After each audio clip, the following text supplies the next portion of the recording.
Hey, what's up, fam? Abbott Elementary, Season 5, Episode 13, Candygrams, and Season 5, Episode 14, Aide are over, but class is back in session here at Recap Kickback Presents Abbott Elementary and Post Show Recap. Is me, your host, Chappell, back again to talk to you about another pair of Abbott Elementary episodes. We've been gone for a little bit, but we are back now, and with me, back again, the principal of the podcast, Gia Worthy. Welcome back. Chappell, I'm so happy that we are back, but we also have a few people to also be excited about being back this episodes or in this set of episodes here. We got Caleb Hill, Yes. Melissa Schmente's favorite son, Ashley Garcia. Yes. I did not think we were getting her back at this point in our lives, but sometimes God just bless us twice. Sometimes God does give with both hands. Yes, and also back with us is you all, the listeners. Thank y'all for dealing with us on our little hiatus. Y'all know how Abbott likes to take breaks for the spring, and so spring break is over, and we are back here to talk about these two episodes. I think they've released the rest of the schedule as well, Gia. So we got a few more Abbott Elementary episodes to talk about after this, while we get ready to wrap up season 5. And also, I forgot, we have something else to celebrate too, Chappell. Oh, yes. Between the last time we recorded, which is when we talked about the End of the Mall arc and Picture Day, going into this new set of episodes, in between that time that we've recorded, Abbott Elementary got renewed for season 6. We're back, baby. We're coming. We're doing it again. Not that we're surprised, because again, we are shooting for 10 seasons at this point. But this has been a fun. This was a great announcement to keep us sustained, at least until we got to meet again. 10 seasons in a movie seems about right. You know, that's not overkill. No, honestly, I think it might be underkill. Like, why not 14 seasons? You know, why not 20 seasons in a trilogy? We don't need why one movie when you can have 3? One Piece is an anime with like 1,000 episodes. Like, when are we getting that level of prestige? Yeah, they need to give that to us. You know, Gia, one of my favorite trends that I've been seeing online are the people who've just decided they're going to be on Abbott Elementary, and so they just like tag Quinta in their social media content and say, "Hey, Quinta, here's my idea. Put me on." Yeah, this might be my calling. I think we need to start using this podcast as a way for us to get on Abbott Elementary. Now, listen, we've talked before because we know that there are some Survivor fans in the Abbott Elementary writers room because we've gotten several Survivor shout outs over the years. But, you know, and we've talked a little bit about some of the Survivor players we think would be great additions to the Abbott Elementary cast. But I don't think we've ever discussed really what we would do if we were cast on Abbott Elementary. Like, what would our scenarios be? Chappell, what would you be doing? Oh no, I don't know. Like, okay. What's your scenario here? Okay. I know me, so I know I would probably be working for the district. I'm with them. I'm not gonna be at the school because they already got like a Gregory type. They don't need me, you know. Yes, that's fair. Yeah, they got it taken care of, but I definitely need to be working for the district, maybe on the inside, trying to actually help people. You know, like the district looks up and it's giving all the kids like extra things. All of a sudden the schools are getting funded a little bit more, like here and there. They just keep getting. You're like a rebel with the district. Yeah, and I'm on the inside like Robin Hood, you know, stealing from the district and giving it back to Abbott Elementary. And then at the end I get caught and fired, obviously, and everybody like they're very sad, but they're also like are proud of me at the end of the day. And all the teachers are like rallying behind me. And then I go get hired by like a white district and get paid good money. Yes, I can see it. What if you come in as like a guest of the podcast club? You know, like you come in as like I could definitely see. I don't know, like we could have a like you're like an influencer or something that the youngins are obsessed with, and so you come in as a guest or something. I could see it. I could see it. Okay, now Gio, now we have to find a spot for you. Are you going to be a parent of one of these students? Okay, ready? I would be one of the parents on the Blacks, but people aren't quite sure if I should be there or not. Like, yes. So it's like, is she supposed to be there? It's like Haley Steinfeld in Sinners. You walk in, they go black, you go, it's Blanche, you know, but thank you, nice meeting you. Like we have like a subgroup in there, you know, like I could see how it works. I think I could be a great fit with the parents in blacks. Yes. I think what's another one I could do? I definitely could not be some like rival step team or something. So let's rule that I don't have it. Take that piece of it out there. I could be like Sister Slosh's evil daughter. Yes. Okay. Like like a mini her comes to campus. I could see that. I could see that. Okay. She's got a weak husband. I just know it. You know, like I can't prove it, but I can't prove it, but I can tell. Yeah. It's the vibe. Oh, let us know in the comments if you think Gia and I should go to start to make our own TikTok content just so that we can get on the show. And what do you think what our role should be? Yeah, like, I think what are we doing? Yeah, we can make the best of this because Abbott does really good with their guest stars. Some of them stick around for a while. Yes. I mean, you talk about people we got back. Cree Summer is back. Yes. I feel like every once in a while we bring up someone that we have missed, and then a few episodes later they are back. I cannot tell you how excited I was when the cafeteria workers came back for picture day. So a Cree Summer reappearance was also very much needed in here. Yes, and she's showing up just in time for Valentine's Day. There's a lot going on in this Candygrams episode, but overall, I think the big storyline for me was what you and I have definitely talked about is Jacob. I'm sorry, is Gregory and Janine. And what are they doing? What are we doing? We've been dating for a while. We called it episode 1, season 1, Gia, that they were going to be together. But hey, let's get this show on the road. When y'all gonna move in together? What are we doing? They're moving in together. They actually have moved in together by the time that by the time of the episode. It's a very quick turnaround. But Gregory's lease is up. He realizes he's got to decide whether or not he wants to renew it. You know, classic dilemma in there. And they come up with the idea to potentially move in together. However, which was the funniest part of this episode for me, I was about to say Quinta. Janine's place is too Tyreek-ified, you know? It's too, sure. There's too many memories of Tariq in there. He still has some of his stuff in there. He's got a GameCube that never turns off. So there's quite a bit of Tariq memorabilia, both physically and emotionally within this space.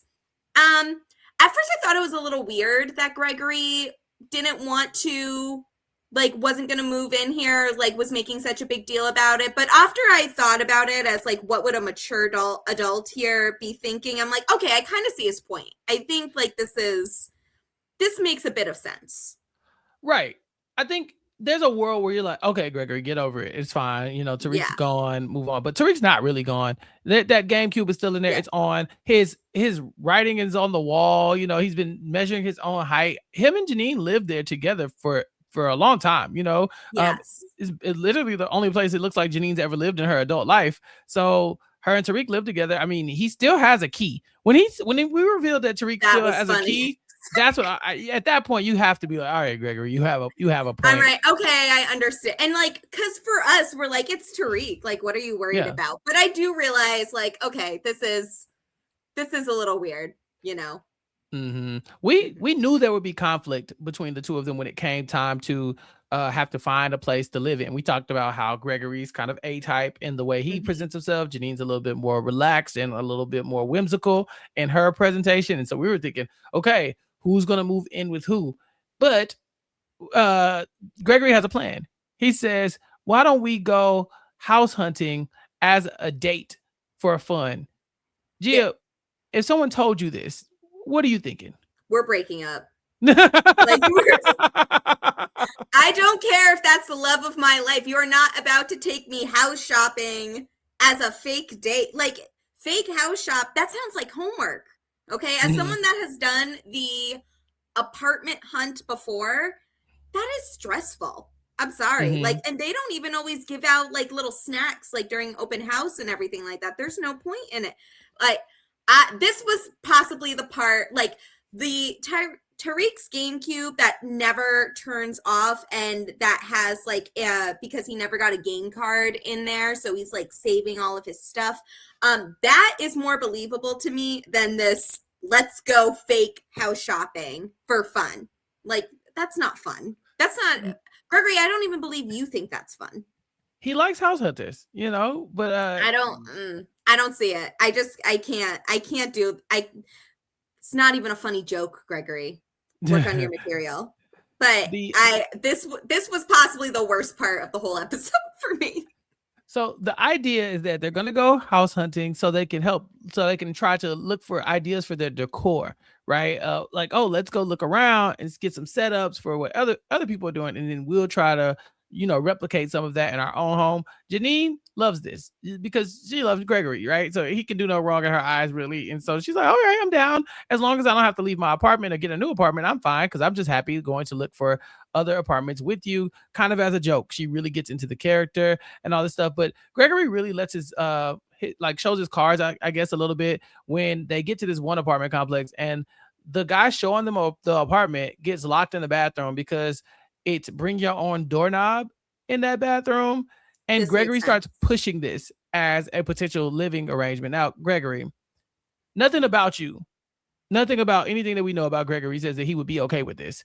And now he's like, yeah, this is nice, right? Like, he just picked the first apartment he could find. Like, it can't be that bad living with Tariq's Xbox. I'm sorry. Can't be. It can't be. Bring your own. No. So eventually, they have the appeal of the fixer-upper apartment sometimes, but that, Gregory, no. Come on, be so for real. He throws back the blinds. He's like, look at the view, and it's just a brick wall. That's relatable. Yes. He didn't even try. There was nothing there. I have a nice view. Fun fact for people that want to know what it's like living in Springfield, Massachusetts. I have a nice view of the main road that goes, to and from our lovely city. But for people that aren't aware, there are cops that hide at different side streets on the church and some of the other streets down there. So like once a night, you'll just see somebody get pulled over for speeding or whatever activities they're on for. So at the very least, it helps me feel better about, it could be worse. I could be out at 2 a.m, being pulled over. That's so sad. That's so my sad. View. That's my view. So I feel like I really need to get those like color or not the light block blinds at some point, but I have very sheer blinds out here right now. So you can see all of it, like see all the lights, all the activities. It's great. It's like a little show. So the most jarring part of this Gregory and Janine storyline is that it took me the entire episode to realize this. And I guess the show does a really good job of kind of saving the reveal to the end. Janine doesn't realize they're going to be splitting rent. I said, ma'am, what do you think people move in together for? For fun? Because they like each other? Baby, we trying to get these bills cut down. Are you crazy? This is an investment more than anything. A partnership? It's a financial decision. Exactly. She said, utilities too? Hell yeah. What are you talking about? So she's thinking they can't afford to move up to the next apartment.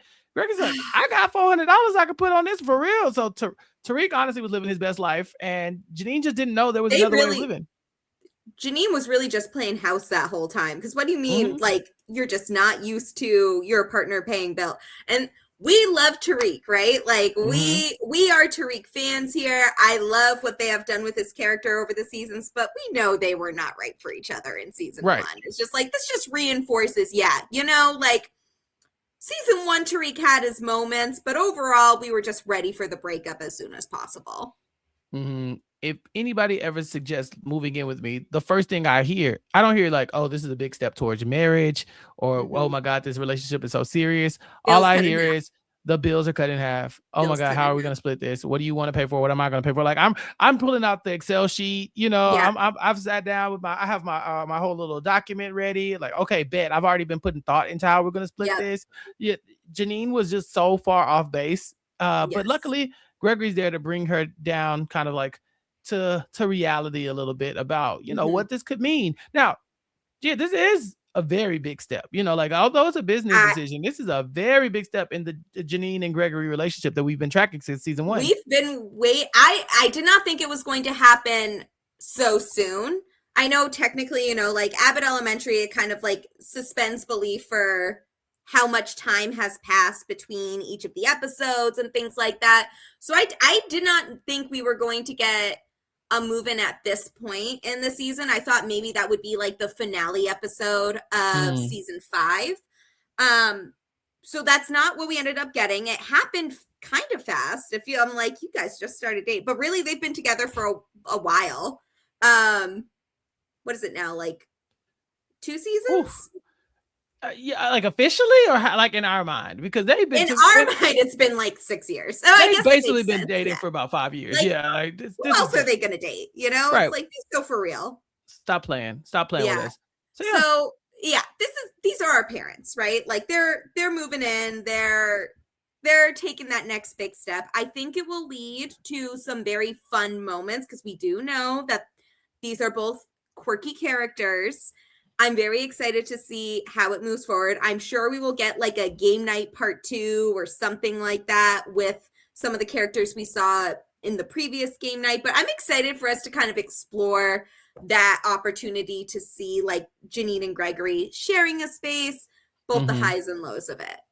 Yes. And love is in the air here on Abbott as usual, because Jacob says, I found out that you're moving in with the platonic love of my life. But he also names that he's thinking about stealing this house hunting date thing for him and Elijah. Is that Jabuki? Are we getting more Jabuki on this season? Because they're not. So this is the thing I'm confused about. Because like we know Jabuki is funny as hell, right? Like that is a funny man. Is he busy? But that's the thing I don't understand. I'm like, if we are not seeing their relationship, which I get they are not the main relationship in the show. But we know Jabuki is funny, and we know that like Jacob is dating him more seriously than some of like his other hookups since his breakup with Zach. But we haven't seen them really in a relationship together since the game night episode. And it was still like that was not the main point of that episode there. So I'm kind of at a point where I'm like, I need you two to break up or do something with him, because why are you getting Jabuki on and then just not doing anything with him? No, I agree. They're talking about him in the background, and we're like, so where is he? When is he? Is he gonna be here? No Jabuki, nothing. Yeah, like okay, if this is just like the relationship for the moment for Jacob, I think it's fine. But I would like they're willing to talk about his like dating life in here, like that is a plot point at different parts throughout the show. So like. Can Jacob not get some love either? Like it's a mystery man at this point. He lives in Canada for all we know. Right. Was Jabuki even really on this show at this point? Like, do you remember? It's not like he can't act or like this was just a guest spot thing. You guys keep bringing him up. Do something with him. We don't even really have a fully formed personality for him yet. Right, because we're getting a lot of Jacob content. In this episode, he is correct. And actually, in these 2 episodes, Jacob is right. And I guess we have to talk about that because it doesn't happen often. I'm joking. I know. But yeah, like I have to take an Ava stance here. Like, I guess you ate this one little thing twice. But he is the one who is really stepping up and telling Barbara and Melissa that they might be tripping a little bit. The kids are giving out Candygrams. And Barbara and Melissa have identified that one of their kids, Travis, has not received a Candygram. He's going to be the only one in the class who didn't have one. He's a little nerdy, and they suspect that, maybe this might hurt his feelings. And so they're going to interfere by, I don't really know what to call it. Are they catfishing him? It's like an anonymous catfish. It's like a platonic thing, but also it's just kind of like, I feel like there were better ways to go about this concern. Okay, go on. Elaborate. Well, like just get a Candygram for everyone in the class and everybody gets one. Right. You didn't have to send an anonymous one to a quiet kid. Right. Like you could have just put one. Yeah, everybody gets a Candygram. So now everybody has one. Like, I don't know. Like, I understand the middle school version is a little different. Like some of the, like the older kids are a little different. But like, I love doing like everybody bring in a Valentine for everyone in the class. Like, just do that. They're 12. Yeah. Like, it's candy and little cards. They're fine. They take these things very seriously. I know, but I just don't. Okay, continue. Yes. Yeah, no, it's a very delicate. First of all, they're crazy for doing this. Don't do this. But it's very funny. So I have a niece, my youngest niece. She is 12, I believe, but she was born as like a 42-year-old woman, like in like a 12-year-old body. So she's very much one of those kids that's in adult conversations for no reason. She has an opinion about things that she was not invited to talk about. She wants to talk to you about adult things as well, and you have to remind her that she's a child. She's that kid. So of course she's in charge. She runs the house. And I was talking to her the other day. I took her to a sneaker ball. One of her older cousins had a sneaker ball. She's like 13 or 14. And so she's like, oh, will you I was like, you want to go to sneaker ball? Let's go get dressed up. So she puts on her dress and all that kind of stuff. I go, show her. I had to put on my sneakers and show these kids who the F they were messing with. And so we get there, and on the way, I'm sorry, my niece says, oh, I hope this one boy isn't there. And I'm like, oh, what did he do? Like, who is this boy, basically? And she's like, oh, he's in my school, but he cheated on my friend. And I was like, mind you, 12 years old. I was like, he cheated on your friend? Yeah, he cheated on my friend. So we don't like him. At 12. You can't cheat at 12. And so I said, on like a test. Right. And so I was like, oh, that's unfortunate. And she said, yeah. And he cheated on her with her best friend. I said, oh my God. With her best friend. So now I'm like, now we need to know everything. I said, now what school? They go to the same school? She said, no, she goes to a different school. But get this, she's gay. So I don't even know how that happened. I said, all right. I said, all right, 12-year-olds, we're done. Wrap the conversation up. Every sentence you just told me did not prepare me for the sentence that followed. How do you think I felt? I'm the first in my bloodline to hear that sentence. I was driving the car.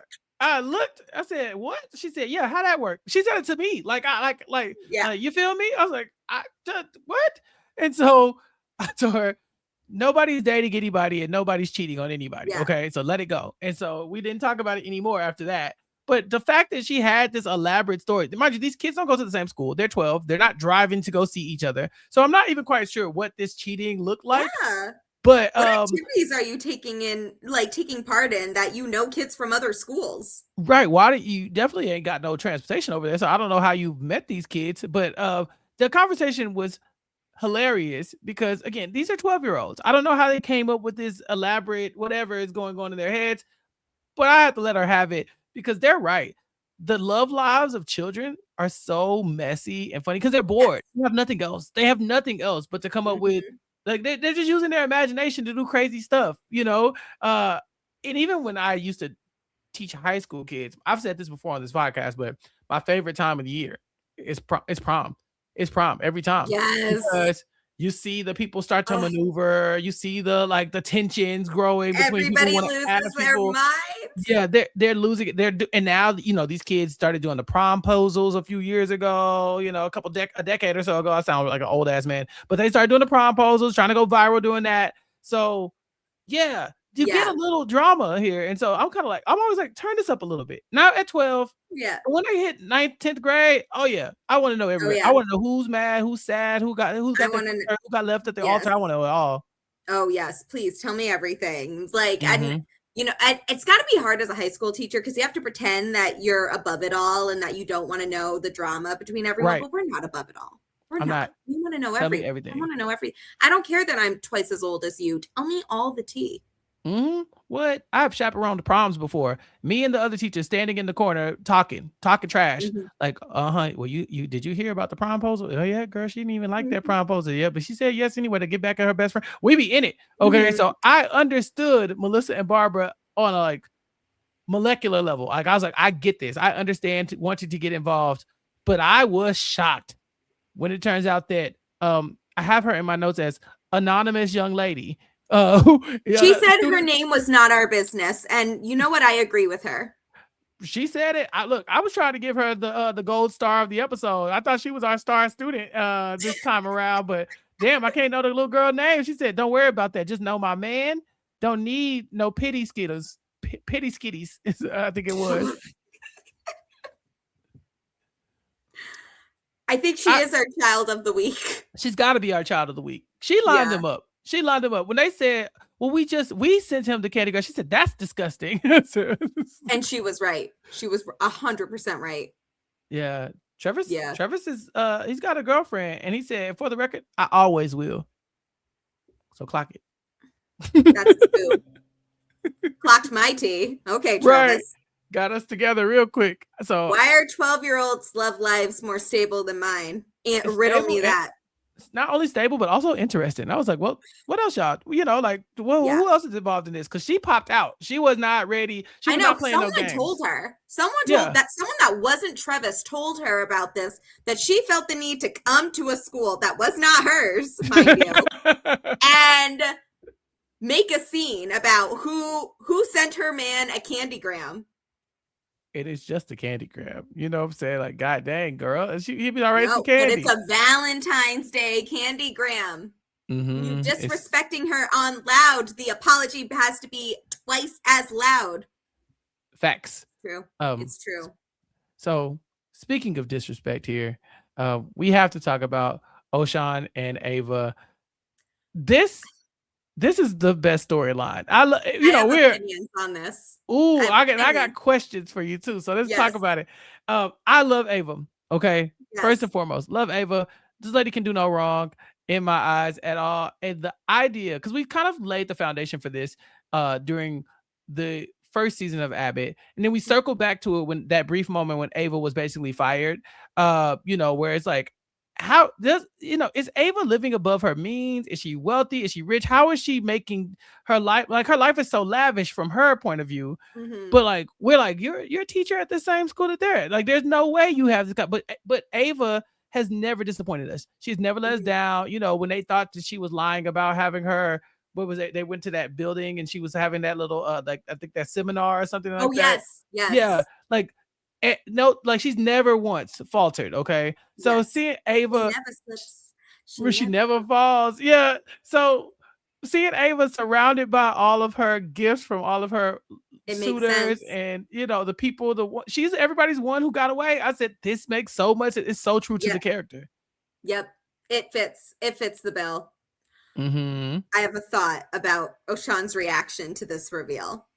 Oshan is not happy with seeing all of these gifts from a random other men, women, oligarchs. It was athletes, lesbians, and thespians, I believe. And oligarchs, that's the big four. Yeah. So he didn't like this. What are your thoughts? Oshan, you don't like Wimbledon tickets? Listen, this man is fumbling. We are in a recession, Oshan. Do not piss me off. Speak on it. I agree with you 100%. Thank you. If they want to buy her stuff and she don't want it, or you can benefit from it, take the stuff. Take the stuff. She's not entertaining them. They're sending her things. In fact, she would have to entertain them to stop them. She's like, do you want me to contact them and talk to people like this? Or do you want me to just ignore them and continue gathering these gifts? And I'm thinking, that lady got a pile of Louis bags. We about to come. This is a come up. We about to flip these bags, make some money. Louis Vuitton bags, designer clothes, tickets to different events. You could go to like every Phillies game imaginable in there. Like, you're telling me, you dated a bad bitch and then cannot deal with the fact that you're dating a bad bitch? Everybody can't handle it. It's not for everybody. It's not for everybody. You think she was gonna stop being a bad bitch just because she's dating you? I think I know what the problem is here. Yes. I think he's used to being the baddie in the relationships. I know. Go ahead.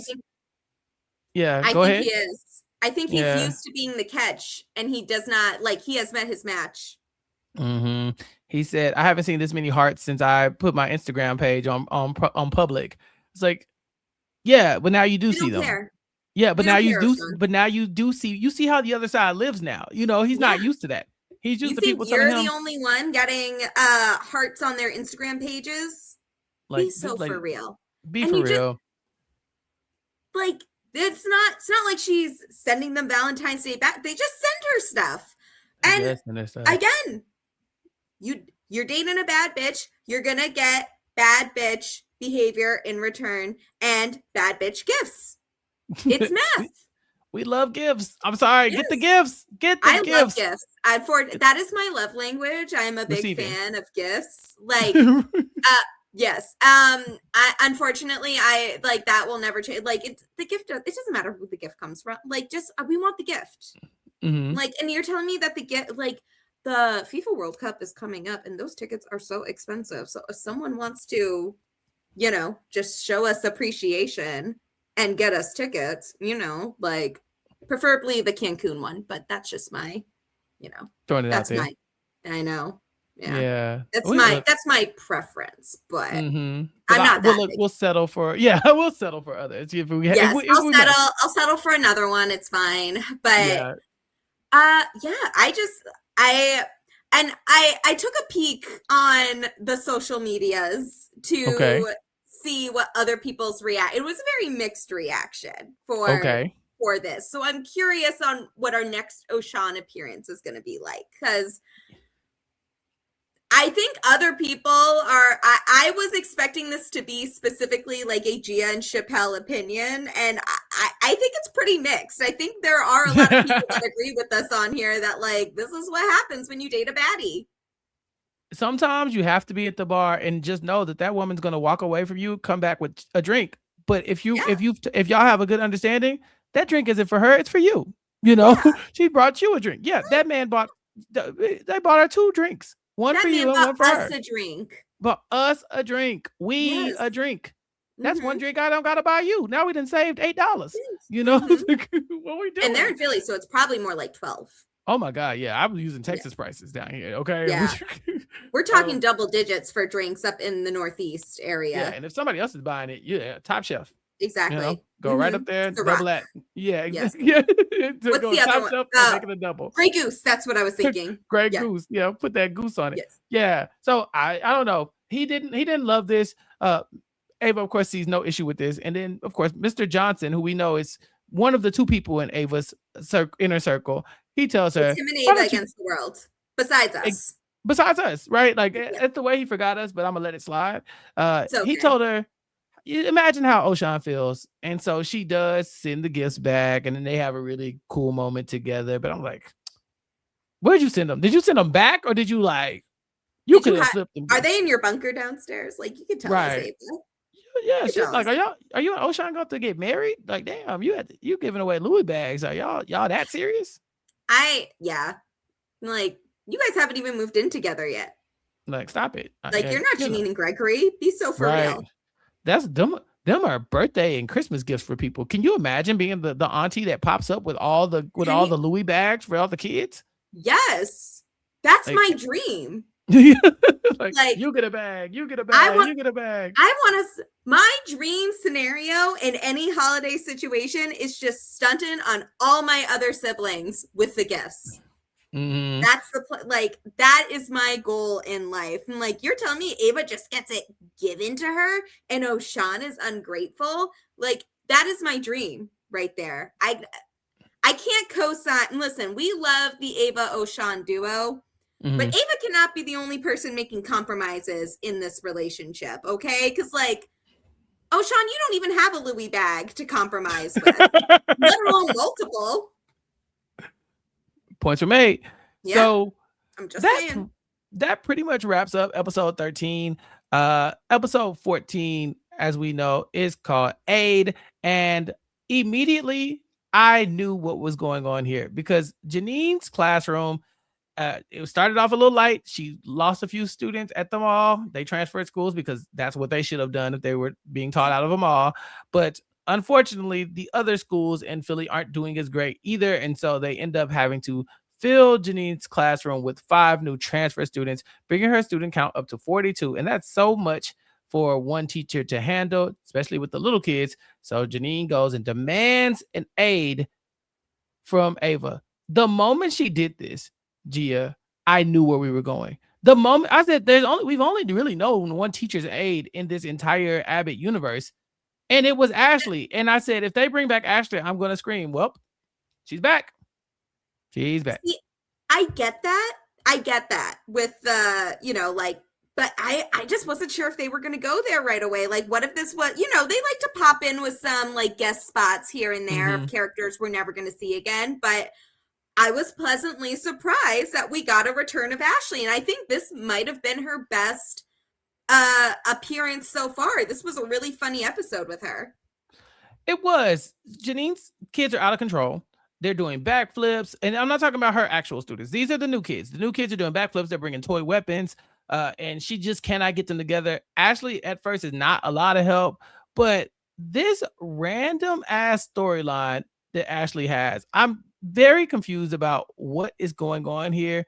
So Ashley says in the last few years, she's been basically she's won some teachers' aide awards. She's good at what she does, apparently. We're not seeing it at first, but it's because Janine won't listen to Ashley's suggestions. And Ashley's trick that she has up her sleeve is that she's going to use the physical photo of Paul Walter Hauser as Richard Jewell in Richard Jewell to calm down these screaming children. When she said this sentence the first time, Gia, it didn't mean anything to me. I don't know anything she's talking about. Paul Walter Howard as Richard Jewell and Richard Jewell meant nothing to me. Were you familiar with this? I have no idea what this film is. Apparently, it's a recent film that I just have no memory of. It is from 2019, apparently. These kids were like 3 years old in 2019. And that part. And apparently, it is about, so Richard Jewell was a real person, an Olympian. It is a biographical drama. Okay. And it is based on the 1997 Vanity Fair article, American Nightmare, The Ballad of Richard Jewell. Okay. Go on. Oh, he died young too. Whoa, I didn't know he was dead. He died at the age of 44. This is Richard Jewell, not the actor that played Richard Jewell in it. You know, they're the same person for me. I didn't know. I did not realize any of these people were different people in here, but it is about, the film depicts the July 27th, 1996 Centennial Olympic Park bombing and its aftermath as security guard Richard Jewell finds a bomb during the 1996 Summer Olympics in Atlanta, Georgia. I remember this. I remember this movie. We are going to Atlanta. But should we get a Richard Jewell shirt for Atlanta? I think we need it now.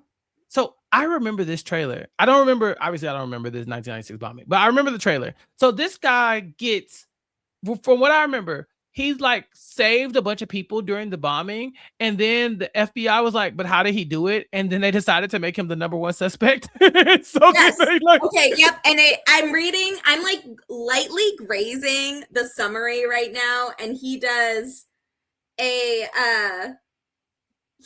has to do a polygraph test, which is kind of funny considering that's how this episode ends with. So I'm guessing that's a throwback to that. That would have been funnier if we had actually seen the movie. If we then anybody was talking about. Yes, and then okay, yeah. So they're basically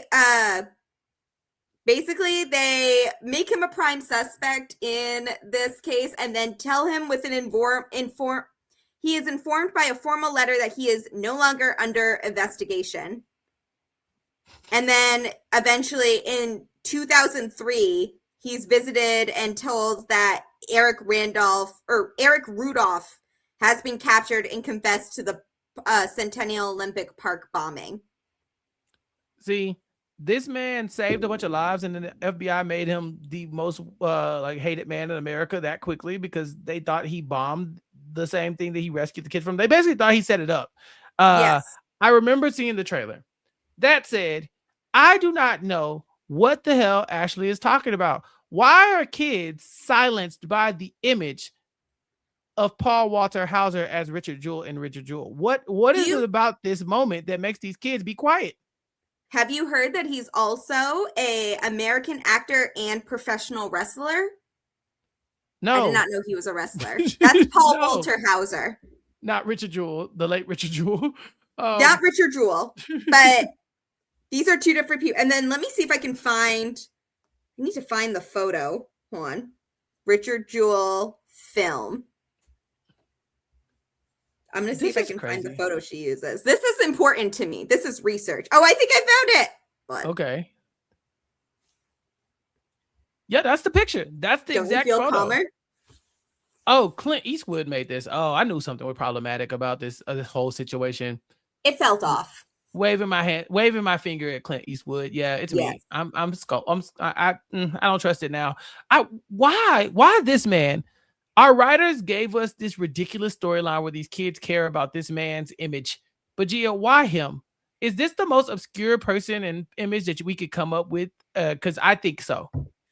I need to see who wrote the film, and then I need a investigation on where they were on January 6th. Right.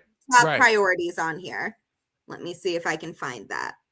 But I mean, I won't take up too much more time on the podcast with my research, but just know we're on their case. We're watching you, Clint. So to me, I thought this was so funny because again, I had no reference point for the joke, and I think that's what makes the joke so funny, right? Because these kids shouldn't either. It's like the absurdity that the thing that soothes the savage beast is this one random, very niche photo, but only Ashley, the skilled, 3-time Aide of the year, would know something like this. This is even alluded Janine. I am so confused how what made them realize it.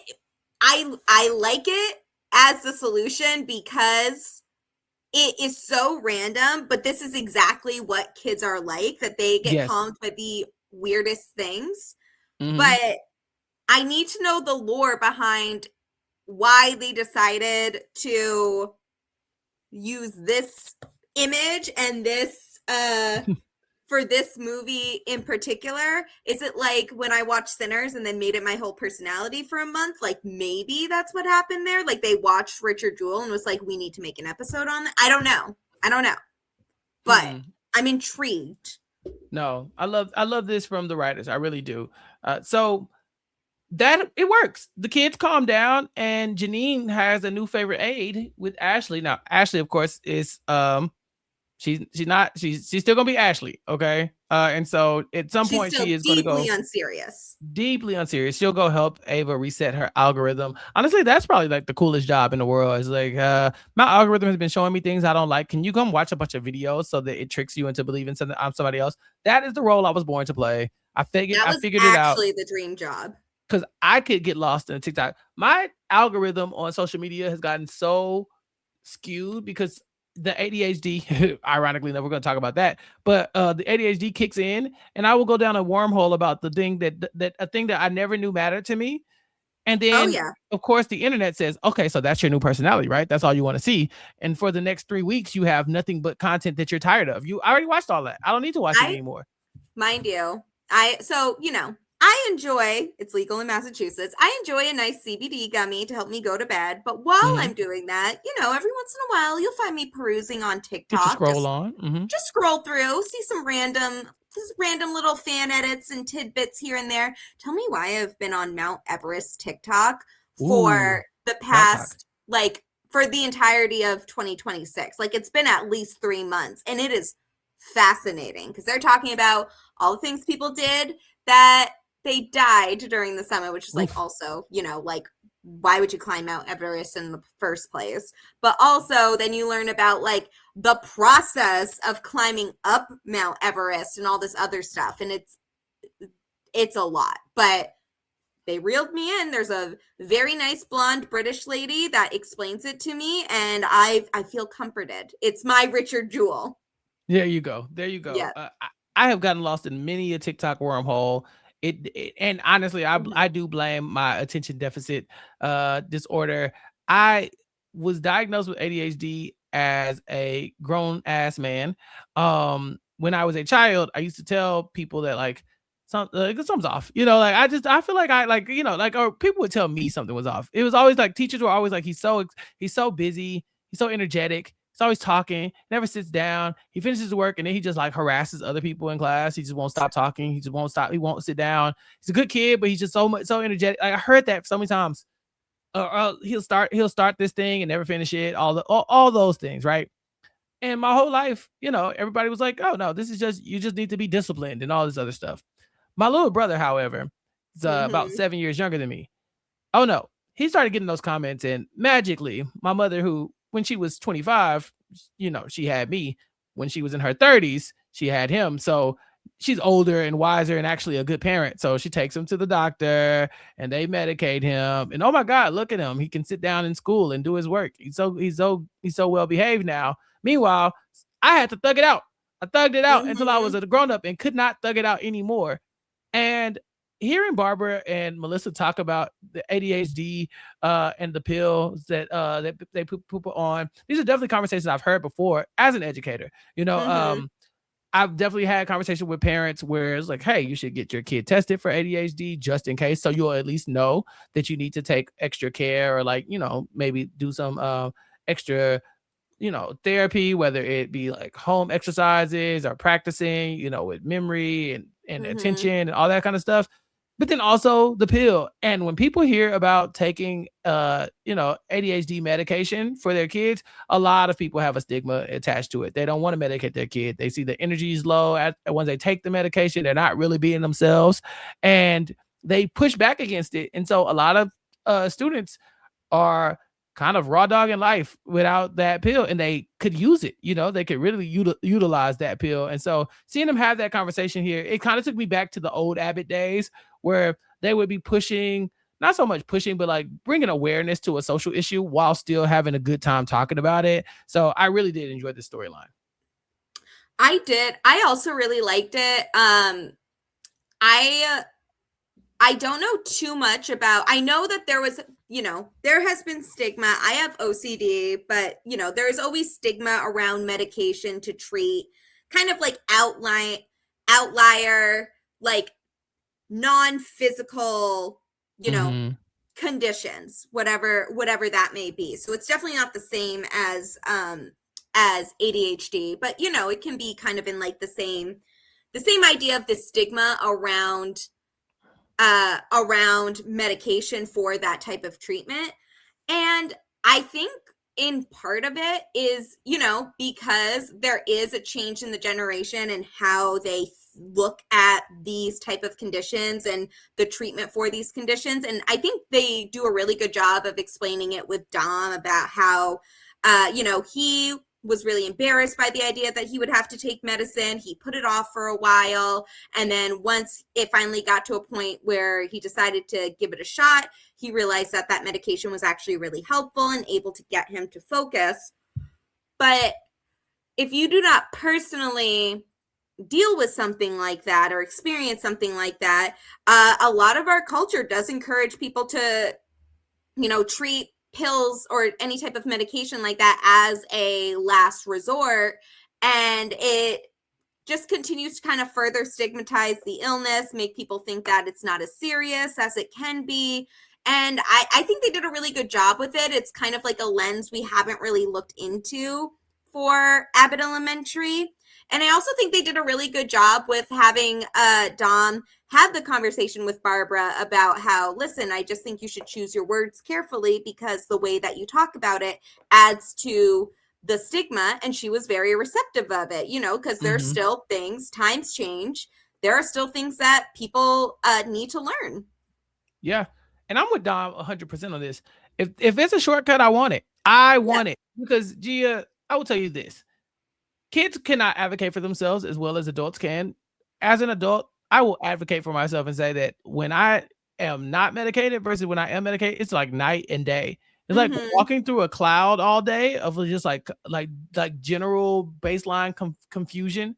Like, I forgot this, I can't remember that. I kind of like, you think you remember everything, but you are misplacing things. I lose my phone in my hand so many times, where I'm on the phone with somebody like, where is my damn phone? And it's like right there.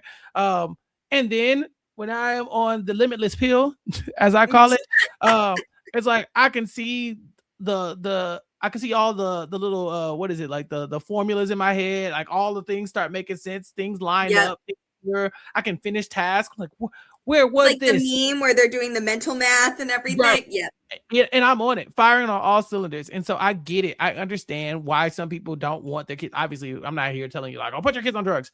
but at least make sure you look into whether or not, like, if a teacher or a professional says that your kid might have ADHD, at least look into other forms of medicating that, whether it Yeah. be, obviously medication, but also the other techniques that they use to like manage ADHD. Because doing nothing will have your kid thinking that something is wrong with them, and in reality, they got like they got this fog, that's not allowing it. Like, I think back to college, and I'm like, if I had that damn pill, I Yep. would have blown you hoes out the water. Y'all lucky Yep. y'all could sit next to me in class. Are you crazy? Like, I was partying. Y'all lucky I was not medicated. Right, because I was outside. I was party outside and got across that stage.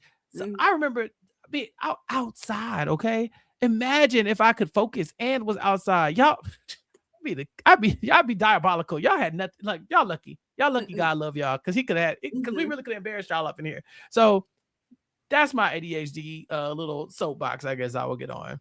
Yes. And then there's also, of course, the funny mix-up that in the episode where Dom comes to Jacob first to say, like, his concerns about how Barbara and Melissa were talking about about a topic that he thinks that, the way they were talking about it was not great.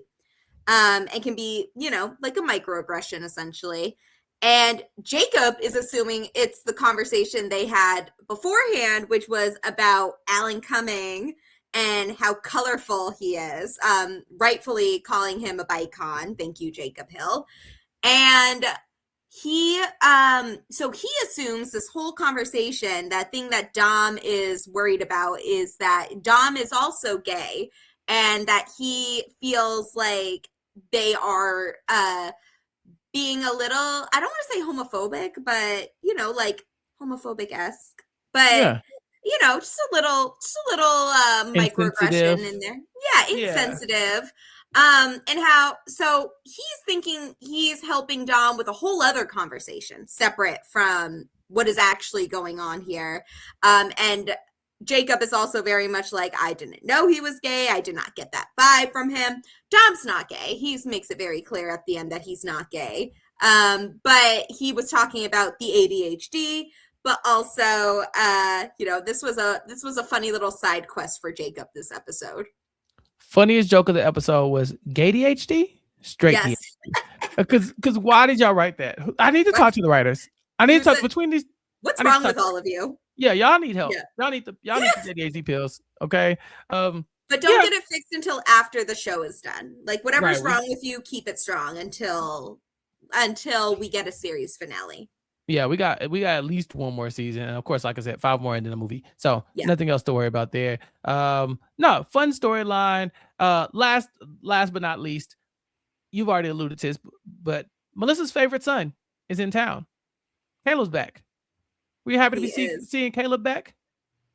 I am very happy to see Caleb back. I didn't know if he seemed like a character they were open to bringing back, but I don't know. It just didn't. It came so sudden, but it was very funny. I loved that he came and stayed with Melissa and Jacob gets the couch because obviously Caleb gets the guest room, his room, which he has turned into a fort. So it was a fun little piece in here. But now I think we might get more of Caleb. I don't know if the writers, when they originally introduced Jacob's brother, if they were planning on keeping him long term or not. But I remember when he was first introduced and people were loving this character, myself included. And so I'm very happy that we may get a semi-permanent position for Caleb here. Yeah, I like the idea that, we've met so many siblings of these staff members, and I kind of would love to see them all in one place. Melissa's sister, Janine's sister. Where is Io? Where's she been? Come on back home. Come back to us. Yeah, and then of course now Caleb. I think that we could do like a little side quest episode for all of them. I think it'd be okay. I need more Erica this season. That's the one piece to the puzzle I'm really missing here. Like Erica every time Erica's on screen, and especially when she brings Simon's messy ass along with her, it's just like, it's going to be fun. I'm going to have a great time. We've got more Simon lately than we have Erica, and I don't like that. I don't like that at all. Like, there is no Simon without Erica. I need you all to be so for real. So Caleb needs a job, or at least, he's uniquely equipped to do the job that is vacant at Abbott. They are looking for a gym teacher. And as we know, he is a TikTok influencer to some extent, TikTok fitness guy. And so he's interested. But Gregory and Melissa don't really think he has it in them because they take gym very seriously. It seems like they're going to torture the kids a bit until Jacob really pushes for Caleb to be able to get this job. Now, I'm kind of with Ava. I only believe in Black nepotism, but I really was rooting for Caleb. Right for that. She ate that. I was really rooting for Caleb to get this job because I felt like you said, let me get more Caleb. And I think more Caleb and more Jacob dynamics are fun.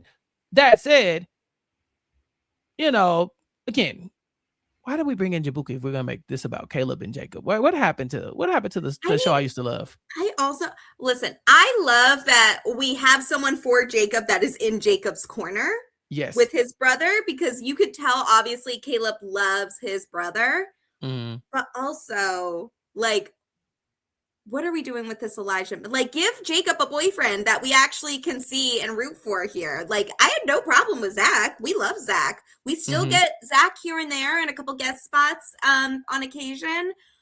But like, we need someone with we need a character to be matched with Jacob. And like, we don't have that character yet. So I'm ready. Yeah, Abbott's a little tame right now. We don't have it. I think we talked about this last kind of batch of episodes. I think aside from the mall, it's not a lot of conflict going on right now. And not that they need to have drama, but I remember the days where we were bringing in the charter schools. I remember when we were stressed. Right. Stressed behind the charter schools. We had the golf course, country club was doing weird stuff. The buses were on strike. I don't know what we're about to do, but I'm interested to see them kind of ratchet this up because we are getting another season and we're going to need more content. And sadly, with another season, that means some of our kids are going to age out too. So we do have a lot of storylines that we need to cover before we start to lose some of these iconic characters. Because as you notice, we even in this episode, we didn't see none of the regulars. I think they're starting to kind of push in the new guard so that when the new season starts, we already know some of these kids. I'm sure we'll see Travis again. Yeah. Oh, I am sure. I have 4. They have announced the March episodes, right? I'm looking at the episode, and then our April 1st episode is, of course, going to be April Fool's. So we're going to get an April Fool's episode. And the next few episodes, their names are Aide. Or wait, no, we just did Aide.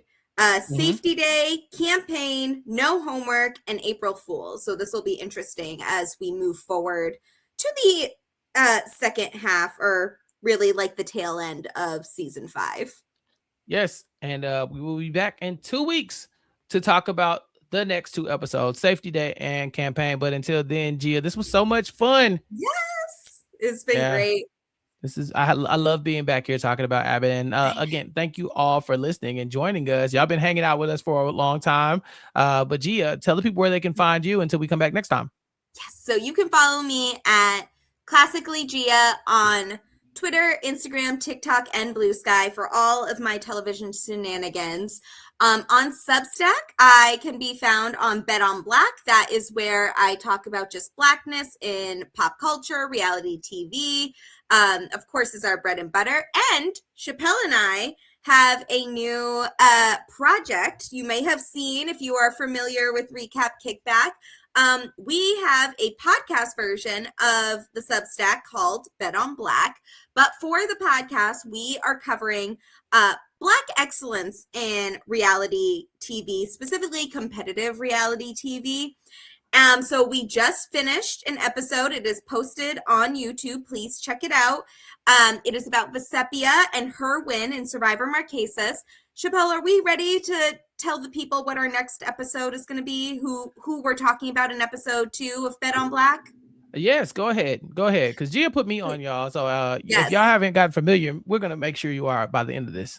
Yes. So of course you probably all know by now that shows like Survivor, Big Brother, The Traitors are kind of like our bread and butter for our reality TV obsession, but we are going a different route for episode 2. We are going to be talking about Top Chef season 22, which was Destination Canada, and the incredible win of Tristan Epps Long. So that will be what we're covering in our next episode, and I think we're going to record it in about a week. So, we have plans to have it soon.